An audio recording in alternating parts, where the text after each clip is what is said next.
Welcome back. Still down 300 points on the Nifty. Sensex lower by 765 points. There is carnage. There's a bloodbath in the broader markets. The Nifty mid-cap index is down 3.3%, and pull up the small cap index, and that's got a cut of close to about 4.25%. For the week so far, the small cap index is still down close to about 8%. And remember, this is an index which is anyway underperformed. Year to date, while the Nifty still has a slim gain up to 3%, the Nifty small cap index is down 19% so far this year. So there is no reprieve in sight even as we approach the year end. But it's the final 30 minutes of this week, and this, remember, is the penultimate week. We've got Bala of Cash the Chaos with us, and he was telling us earlier how the Nifty is probably headed back to its lows, June lows of 15,000. June lows. No, Jay is not smiling. Jay is Jay. A little bit of a frown. It's not a frown either.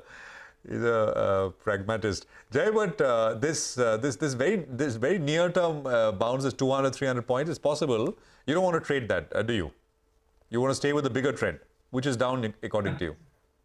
Yeah, I mean, as a day trader, swing trader, I mean, why let go of so many points? You know, for me, it's always risk that trumps everything else. If you can find a low risk entry point, you know, which allows me to get in with a reward ratio that's about 2.5 times the risk that I'm going to take, I will definitely pull the trigger. But at the moment, you know, I've not yet seen a reversal, so I will not pull the trigger yet. So, but if the reversal bar comes really quick, you know, then the risk will be quite wide. Then I will avoid the trade.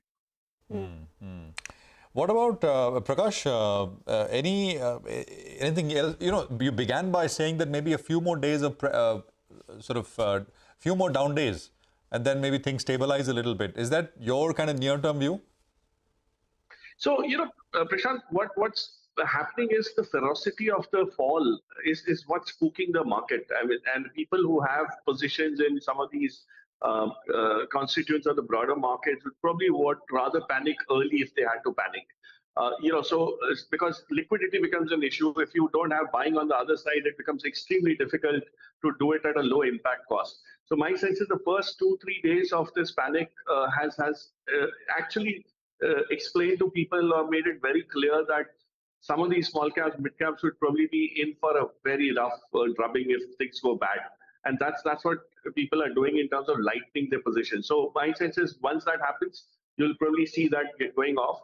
And the other interesting thing is that the data from, you know, the global data in terms of the recession and all the fears related to inflation and all, that is actually not as bad.